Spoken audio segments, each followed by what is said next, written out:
मेरा नाम है हरिया, मैं काम करता हूँ बहुत बढ़िया, खाता हूँ खाना और रोज गाता हूँ गाना। अरे यार, आज तो बहुत देर हो गई। इस खतरनाक जंगल को देखकर तो मेरे हाथ पैर ठंडे हो गए हैं। अगर मैं वक्त पर गांव नहीं पहुंचा तो मालिक बहुत नाराज हो जाएंगे। तभी हरिया को एक आवाज सुनाई देती है। सुनिए हरु जी। अरे, ये आवाज किसने दी? तभी हरिया को सामने कुछ दूर एक औरत खड़ी दिखाई देती है। अरे भाई, ये औरत अकेली इतनी रात को इस जंगल में क्या कर रही है? चलकर पूछना पड़ेगा। फिर हरिया अपनी बैलगाड़ी उस औरत के सामने लाकर रोक देता है और उससे पूछता है। अरे सुनिए, आप इतनी रात को इस खतरनाक जंगल में अकेली क्या कर रही हैं? तभी वो औरत मीठी आवाज में कहती है। अरे हरु जी, आप आ गए। मैं कब से आपका इंतजार कर रही थी। वैसे तो यहाँ से काफी लोग गुजर चुके हैं, लेकिन मैं खास आपका इंतजार कर रही थी। अच्छा, तुम सच कह रही हो? मुझे तो यकीन नहीं हो रहा है। वो क्या है ना, आज तक किसी ने मुझसे इतने प्यार से बात नहीं की। हाँ हाँ हरु जी, मैं सच कह रही हूँ। अब देर मत करिए और जल्दी से मुझे मेरे घर तक छोड़ दीजिए। हाँ हाँ, कौन सी बड़ी बात है, अभी छोड़ देता हूँ। आप मेरे पीछे बैलगाड़ी में बैठ जाइए और मुझे रास्ता बताते चलिए। फिर वो औरत हरिया की बैलगाड़ी में बैठ जाती है और हरिया बैलगाड़ी हाँकता हुआ आगे चल पड़ता है। फिर उस औरत के बताए हुए रास्ते पर चलते चलते हरिया बैलगाड़ी लेकर एक काली गुफा के आगे आकर रुक जाता है। हरिया उस औरत से पूछता है। हाँ देवी जी, आपका घर कहाँ है? यहाँ तो एक गुफा के अलावा और कुछ नहीं है। तभी अचानक वो औरत हवा में उड़ने लगती है। देखते ही देखते उसका सुंदर रूप एक डरावनी चुड़ैल में बदल जाता है और वो जोर जोर से हंसती है।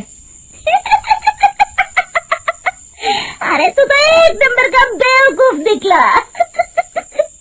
तू तो बड़ी आसानी से मेरी बातों में आ गया। अरे मर गया रे, ये तो एक चुड़ैल है। हे भगवान बचा ले, ये तो बड़ी डरावनी दिखाई दे रही है।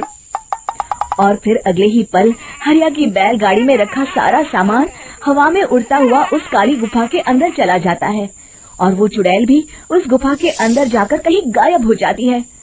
हरिया ये नजारा देख बुरी तरह घबरा और परेशान हो जाता है। अरे, ये चुड़ैल तो मेरा सारा सामान लेकर गुफा में गायब हो गई। अब क्या होगा? अगर मैं गांव खाली हाथ गया तो मालिक मेरी अच्छी खबर लेंगे। मेरी इस बात का कोई यकीन भी नहीं करेगा। फिर आखिर वही हुआ। हरिया के मालिक चंपक सेठ को हरिया की किसी भी बात पर रत्ती भर भी यकीन नहीं हुआ। चंपक सेठ को लगा हरिया झूठ बोल रहा है और उसने ही लालच में आकर सारा सामान हड़प कर लिया है। फिर हरिया को बेईमान समझकर चंपक सेठ उसे काम से निकाल देता है। अगले दिन अपनी दुकान में परेशान बैठा चंपक सेठ गुस्से में बड़बड़ाता है। अरे, दुकान में तो सामान बिल्कुल भी नहीं है।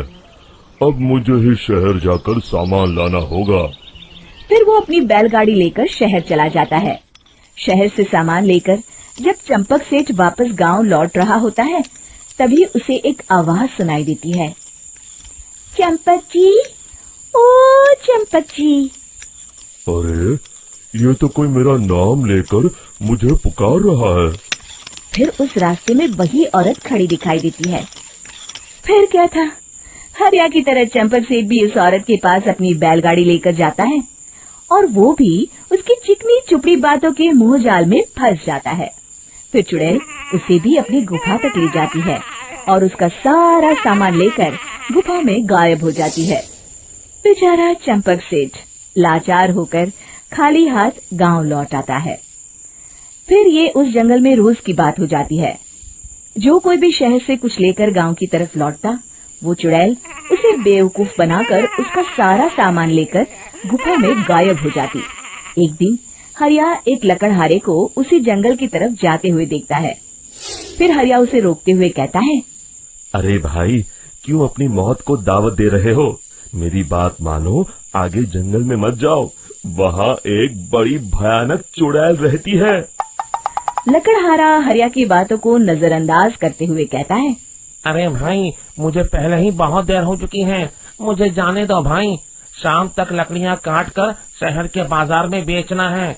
तुम अपनी ये कहानी किसी फुर्सत में बैठे इंसान को सुनाओ, मैं तो चला। इतना कहकर लकड़हारा वहाँ से आगे जंगल की तरफ चला जाता है। फिर अगले दिन गांव के मुखिया के घर के बाहर बहुत सारे लोग जमा हो जाते हैं।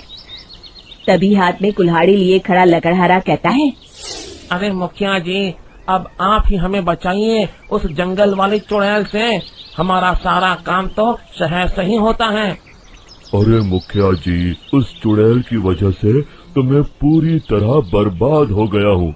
हम सबको मिलकर उस चुड़ैल का कोई इलाज करना पड़ेगा। तभी भीड़ में खड़ा वीरा कहता है, आप लोग चिंता मत करिए, कल से वो चुड़ैल किसी को नहीं लूट पाएगी। मेरे पास एक बहुत अच्छी तरकीब है। तभी चंपक सेठ उसका मजाक उड़ाते हुए कहता है, अरे तेरा नाम वीरा है तो क्या हुआ?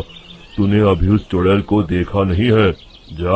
जाकर अपना काम कर, बड़ा आया। तब मुखिया जी कहते हैं, नहीं चंपक सेठ, मुझे लगता है हमें इस लड़के को एक मौका देना चाहिए। फिर सभी गांव वाले मुखिया जी की बातों से सहमत हो जाते हैं और वीरा शाम को एक बैलगाड़ी में कुछ सामान लाद कर उस जंगल की ओर चल देता है। वीरा, ओ वीरा, कहाँ जा रहा है? तभी वीरा मुड़ के देखता है, वही चुड़ैल एक औरत के रूप में खड़ी है। अरे बहन जी, मैं आपको ही ढूंढ रहा था। देखिए, मैं आपके लिए क्या लाया हूँ। अरे वाह, तो खुद मेरे लिए इतना सामान लाया है। तू ही अकेला गांव में समझदार है। जरा देखो, मैं भी खोल के, बड़े भूख लगी है। जैसे ही चुड़ैल उस सामान पर से कपड़ा हटाती है, एक भगवान शिव की तेज रोशनी उसके अंदर मूर्ति से निकलती है और चुड़ैल अपने असली रूप में आकर जलने लगती है। अरे मैं जल रही हूँ, बचाओ, बचाओ, ओम नमः शिवाय, मर गई मैं। देखते ही देखते वो चुड़ैल राख के साथ उड़ जाती है और सभी गांव वाले भी वहां जाते हैं। शिक्षा, बुराई पे सदा अच्छाई की ही जीत होती है।